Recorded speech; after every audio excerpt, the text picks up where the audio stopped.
Hello, good day to all. At the intro video that I made, I said it there that you can purchase your exercise video at my Vimeo channel. Unfortunately, right now, my Vimeo channel is not completely set up yet for any transactions. However, I have made an option on how you can still purchase the exercise video.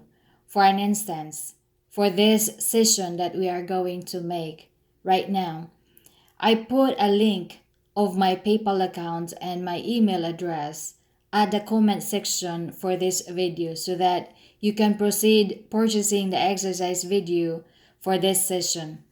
After sending your payment to my PayPal account, send me an email stating that you already sent your payment. Then I am going to send you of your purchased exercise. After answering your exercise, email your work to me for the checking so that I can check your work. Then I am going to return your work with your score and the answer of the exercise as well as its explanation. And also, please don't forget to subscribe to my channel and like the videos as well. Thank you in advance. Now, for our today's lesson, we are going to discuss about organic chemistry as our first subject. Now, what is organic chemistry? Organic chemistry is a chemistry of carbon compounds. If you can still be able to recall your inorganic chemistry, you studied it there, the 118 elements present or being mentioned in the periodic table and its compounds. Here in organic chemistry, we are only going to talk about only one element, and that element is the carbon element. But don't judge or think right away that to study organic chemistry is easy compared to your inorganic chemistry. Now, that is not the right thing because even though we are going to study only one element here at organic chemistry, we are also going to study the carbon compounds. And here we are going to start with our challenge, studying the carbon compounds. Why I say this is because the carbon compounds and its compounds are present in all living things. For example, benzene, a chemical with a formula of C6H6, the common alcohol, ethyl alcohol, with a formula of C2H5OH. Another chemical named formaldehyde used to preserve living things, which has a formula of HCHO. I am not going to mention all the carbon compounds right now because we have a limited time for every session. However, there is an exemption to the general rule that I have said that to study carbon compounds, this carbon compounds has in its formula a carbon element. Okay, let me recall the examples that I have given you. For the ethyl alcohol, I said ethyl alcohol. And what is the formula for ethyl alcohol? You have C2H5OH. So you have carbon here, meaning ethyl alcohol is under with carbon compounds. Yes, you're right. But again, as what I have said earlier, there is an exemption to the general rule. And what is that exemption? Some of the molecule or compounds that contains carbon is not under with the carbon compounds. For example, hydrogen cyanide. Hydrogen cyanide. And what is the formula for hydrogen cyanide is HCN. You see here in the formula you have the carbon. And if you can still remember with your inorganic chemistry, this hydrogen cyanide is under with your inorganic chemistry compounds. Look up your anion salt base acid table. Hydrogen cyanide is present there, right? So you cannot consider hydrogen cyanide as part of our topic for today, or under with the carbon compounds. And the next is, what are the sources of these carbon compounds? The sources are the plants, animals, natural gas, coal, petroleum, oil, shale distillates, and many others that are recently being discovered by some chemists. And what are the elements found in the inorganic chemistry? So what are the elements? Elements found in carbon compounds or organic compounds. So I will just make an abbreviation to the compounds. See? Alright, you cannot see. Okay, elements present in the carbon compounds. Okay, there you go. What are the elements? You have carbon, hydrogen, what else? Oxygen, nitrogen, sulfur, some we have phosphorus. We also have halogens. What are your halogens? What are your halogens? For example, your chlorine, your bromine, your iodine. You have also fluorine. Sometimes on a limited amount, metals. Okay. And the large number of organic compounds is explained on the basis of two characteristics. So let me recall you first of your inorganic chemistry, the atomic structure. Do you still remember your atomic structure in your inorganic chemistry? That in the carbon atom, you have the first ring. The first ring will only have or can have only a maximum of 2 electrons. And the second ring of your carbon atom, you have what are the valences of your carbon? You have positive 4 and the negative 4, right? So you have 1, 2 for the positive 4, and you have also this negative 4. Why positive 4 and why negative? Is this is 8, this is stable already. You can donate, and also the same time you will accept electrons, right? So that is why you have positive 4 and the negative 4, and you can also, since they cancel out, right? Donate and you can accept. You have that.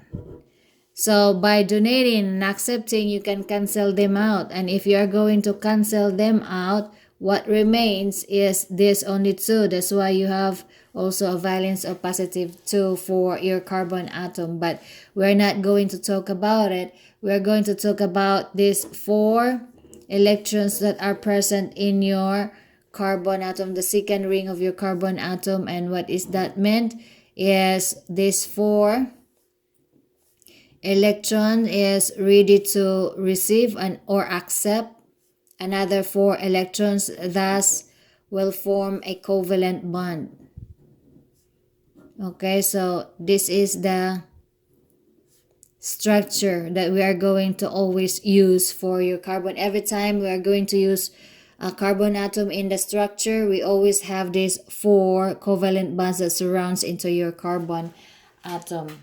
So that is the characteristic for your carbon atom, that the carbon atoms unite with each other by sharing their electrons to 1 or more pairs of electrons to form a chain. You can form a chain, can bond there. 1 carbon can bond to another carbon, form a chain, or this one can form a ring too. So that's ring structure.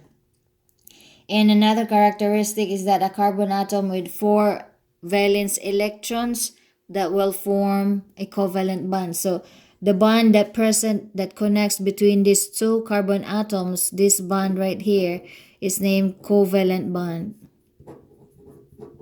Why covalent bond? Because they're sharing. No, they're sharing the electrons for this and this. They're donating, and this one is also can accept and also can donate. So that's why they have a covalent. It's called covalent bond because they're donating and also at the same time sharing an electron to each other. The next topic that we are going to talk about is about hybridization. What is hybridization? Hybridization is a mixing of different orbitals. Do you still remember your orbitals in the inorganic chemistry topic? The SPDF orbitals? Okay, that's the same thing. Different orbitals from lower energy to higher energy of the same atom. Now we have three types of hybridization. Three types of hybridization.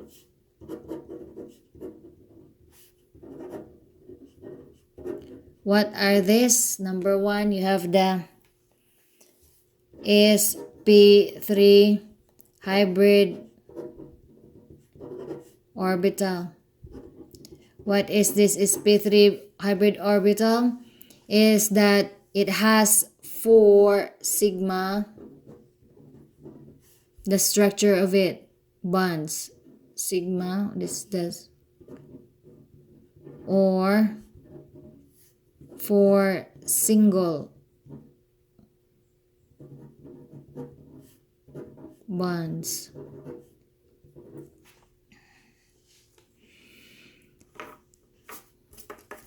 And this is being utilized by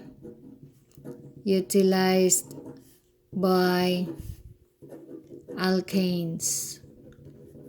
And then the second type is you have the sp2 hybrid orbital. What is this sp2? It has 3 sigma bond or 3 single bond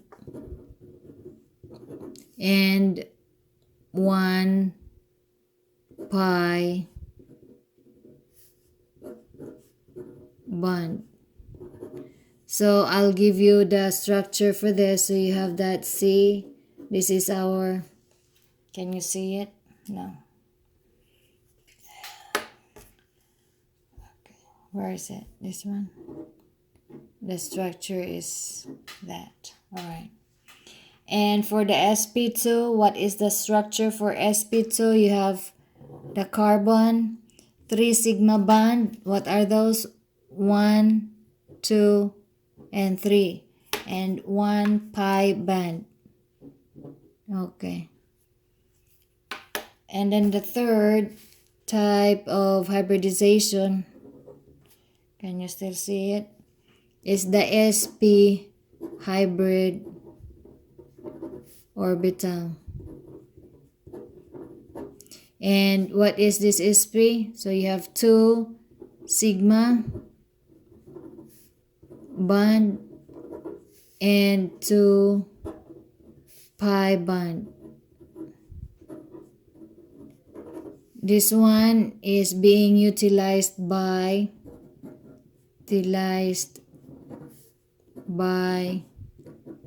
alkenes. This one is utilized by alkynes. What is the structure for this? You have the carbon. Can you see it? You have 2 sigma, 1 and 2 and 2 pi bands. 1 pi and 1 pi. So what is your sign here is that you can see the triple band that represents the alkynes. If the structure has a triple band, meaning that is under with the alkyne compounds. If the structure has 2 bands, meaning that is an alkenes. So the name of a compound is under with the alkene compounds. If it is only a single band, then that is for the alkanes. Look at the suffixes of the names of the compound. Suffix of A and ES, suffix of E and ES, and the suffix of Y and ES. So triple band, Y suffix is Y and ES. double bond suffix is E-N-E-S, and single bond suffix is A-N-E-S. And for our next topic, we have the types of carbon atoms. What are the types of carbon atoms? We have first type is the primary carbon atom. What is a primary carbon atom? Primary carbon atom is a carbon atom of types of carbon atoms. So, can I see it? Okay. So, number one type is primary carbon atom. So, what is a primary carbon atom? A carbon atom that has only one carbon atom attached to it. So, therefore, this one is a primary carbon atom. Why? Because this primary carbon atom has only one carbon atom attached into this primary carbon atom. Same thing as with this carbon atom is also a primary carbon atom. Why? Because you have only one being attached into this carbon atom. One carbon atom being attached into this carbon atom.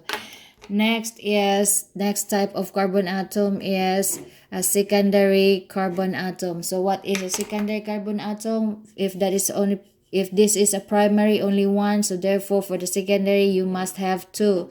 So 1 and 2 carbon atom. Oh, sorry. Okay, there you go. So this is secondary carbon atom. Why? Because this secondary carbon has two other carbon atoms attached, and for this carbon atom is a primary. Why? Because you have only one that attached to this carbon atom, and this one also is a primary carbon atom because this primary carbon atom has only one carbon, no other carbon atoms that is being attached. It's just this one. That's why that is being considered as a primary carbon atom. Now the third type of carbon atom is called tertiary carbon atom. Now, what is a tertiary carbon atom? From the word tertiary, you must have a carbon atom, must have three other carbon atoms attached.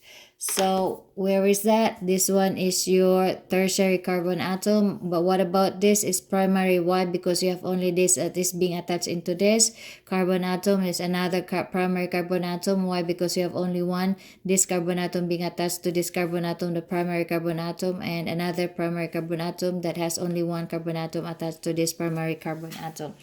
And the last type of carbon atom is the quaternary carbon atom. From the name itself, quaternary carbon atom, therefore a carbon atom that has four other carbon atoms attached to it. So same thing as with the tertiary, secondary. Okay, you have that quaternary carbon atom, primary carbon atom, primary, and also this one is a primary carbon atom. Okay, next topic that we are going to discuss is about branches. We have three different branches of carbon atoms. First branch of the carbon atom is called symmetrical branch of a carbon atom. What is symmetrical branch of carbon atom? So branches. See here. In the branches of carbon atoms, meaning number one, we have symmetrical. From the name, it's symmetrical. So you have two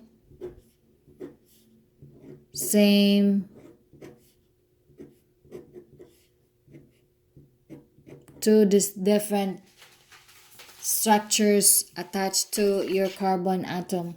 So you have two different compound elements attached to your carbon atom, and if you are going to divide this, they're symmetrical mirror to each other, right? Okay, now can you still see? What about here? Okay, the number two branch of carbon atom is called unsymmetrical. What is unsymmetrical? Can you still see?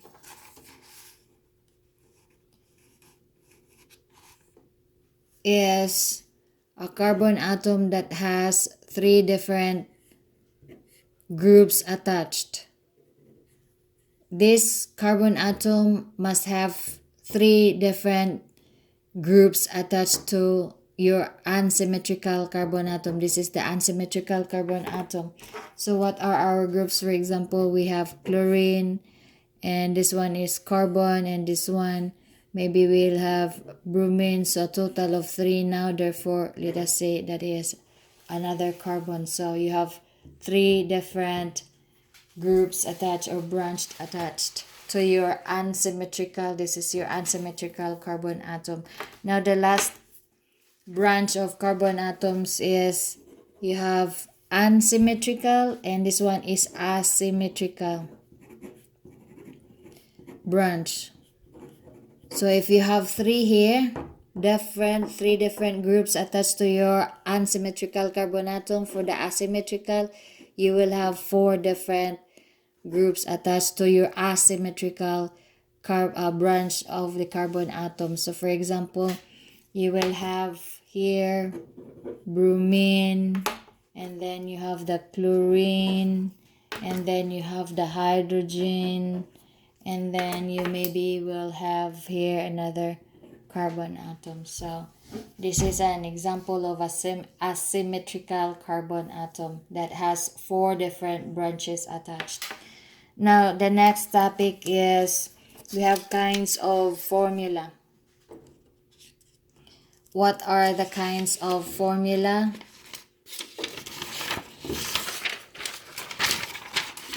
Number 1 is a general formula. So what is the general formula? Kinds of formula.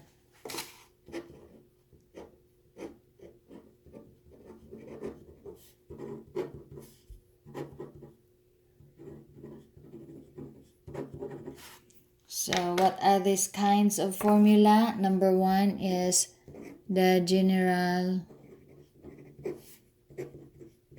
formula. What is a general formula? This represents the entire series of the compounds. Like for example, the alkanes. What is the general formula of an alkanes? Is CnH2n plus 2. General formula for the alkenes, alkene compounds, is CnH2n. And for the alkynes, you have the general formula is CnH2n minus 2. Now the next kind of formula is a graphical formula. Number 2 is graphical formula. What is a graphical formula? Graphical formula shows all bonds of the atoms in the molecule. Now for example, we have for the alkane, and what is the general formula? Alkane CnH2n, wherein N is your carbon atom. So you have N, for example, you have 2 carbon atoms. So what is the structure now? 2 carbon, this is represents carbon atom, 2 carbons. That, and again, remember at the beginning of our discussion that for every carbon atom you are going to satisfy each carbon atom with 4 covalent bonds. So 1, 2, 3, 4, and for this carbon atom 1, 2, 3, and 4. At the other end of this covalent bond, you are going to assign them with hydrogen atoms at the end of each covalent bond. So this one, what is the other end? And the carbon atom. This one you have carbon atom, what's the other end is hydrogen. So same thing. So that is a graphical formula. The next kind of formula is we have the molecular formula. So the same, if you are going to recall your inorganic chemistry, you have this molecular formula. Molecular. What is a molecular formula? Molecular formula gives the actual number of atoms of the constituent elements in the molecule. Okay, let us take again an example of an alkane compound that N is equals to. So you have at the beginning previously, you see here, we have this structure. So what is the molecular formula? C2, and total of how many hydrogen atom? 6. So what is the molecular formula now for this graphical formula? C2 and the total number of hydrogen atoms 6. So this is C2H6. And then the next we have the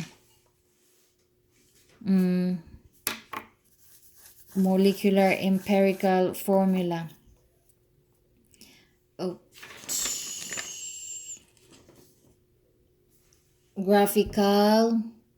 Okay, it's all right. Empirical formula. So what is empirical formula is the lowest ratio of this formula. For example, C2H6, what's the lowest ratio? 2 divided by 2 is 1. 6 divided by 2 is 3. So CH3 is the empirical formula for the C2H6. Okay? And then the number 5 is, what was the first kind of formula? Is general formula. The second is graphical formula. What is that graphical formula looks like? Is the one you are going to see the every atom of your carbon atom that is being attached, and you have the molecular formula. Molecular formula shows the number of atoms for every element. Empirical formula is the smallest ratio of the molecular formula. And the next is you have the structural formula. So what is structural formula? A structural formula shows the arrangement of the atoms in the molecule. So if you have this, for the graphical formula, if you have this graphical formula, now to make this graphical formula into structural formula, based on the meaning that I just gave, shows the arrangement of the atoms in the molecule. So you have C, and then you have at the first carbon atom, you have C, and how many hydrogen atoms attached to the first carbon atom? 3. So what is the structure? CH3. And for the second carbon atom has again the same number of hydrogen atoms, 3. So you have CH3. So that is the structural formula for C2H6. And then I think that's all for the kinds of formula: general formula, graphical formula, molecular formula, empirical formula, and structural formula. The next topic is about functional group. Now, let me take this out.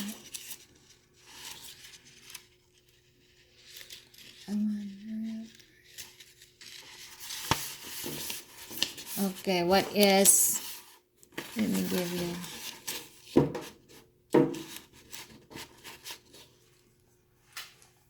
can you see it there?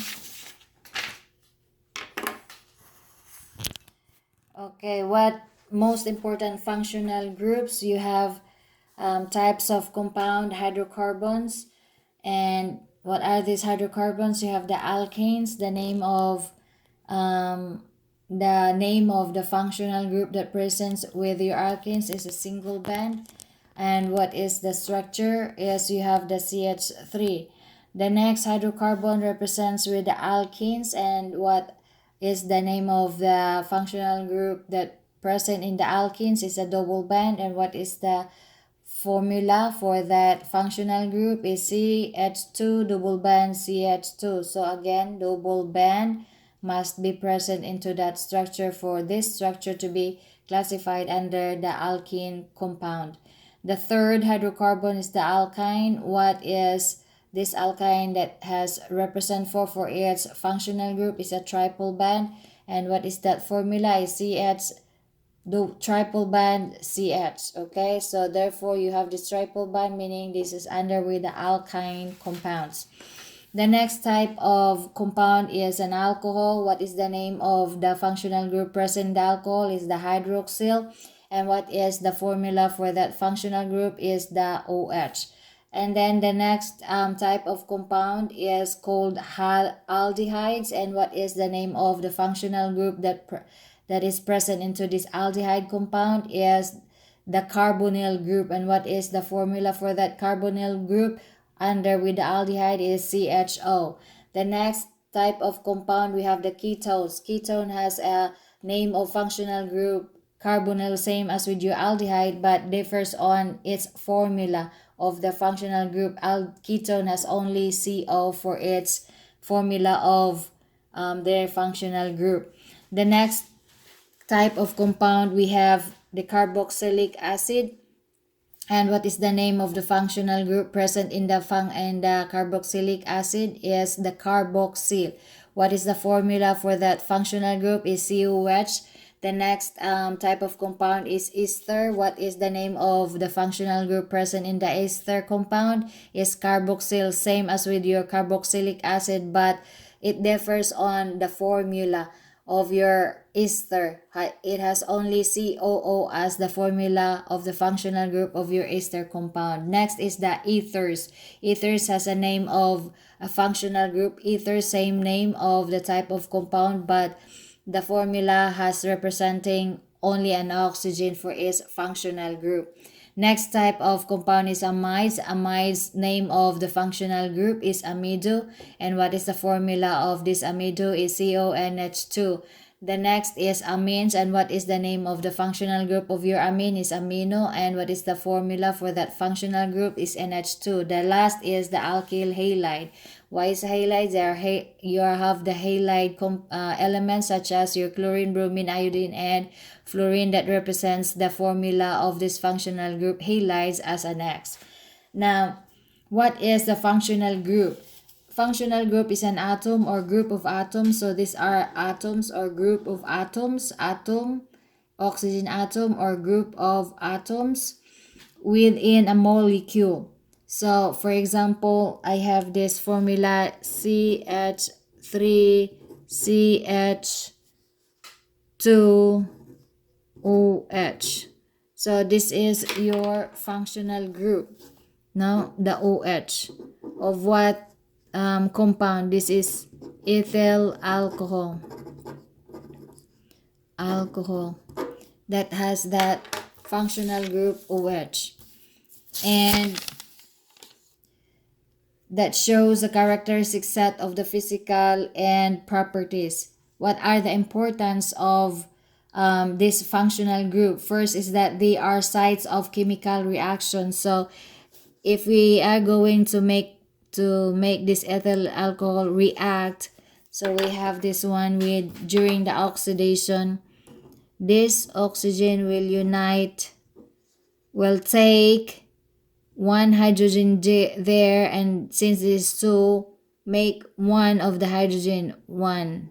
Take one from there to become what is left. Is you have CH3 copy, what are left? CH3 and C minus 1 H. Is you have C, H, and what is left here is only the oxygen. So you have the CH3 and CHO. Now this is acetaldehyde. Acetaldehyde. And acetaldehyde. Okay, you notice that there is another functional group. Continues the reaction to this functional group. We are going to continue the reaction, the same thing. During the oxidation becomes an acid. And you have CH3 COOH. The oxygen will add to that formula, becomes COOH now. So you have there. This is acetic acid. Okay, that is the site of the reaction. And they serve as basis for naming the organic compounds. you have the OH serve as the basis of naming the compounds ethyl alcohol because the presence of OH and CHO is your aldehyde. So meaning you have two carbon atoms, acetaldehyde. And this is the functional group of your carboxylic acid, and this is acetic acid.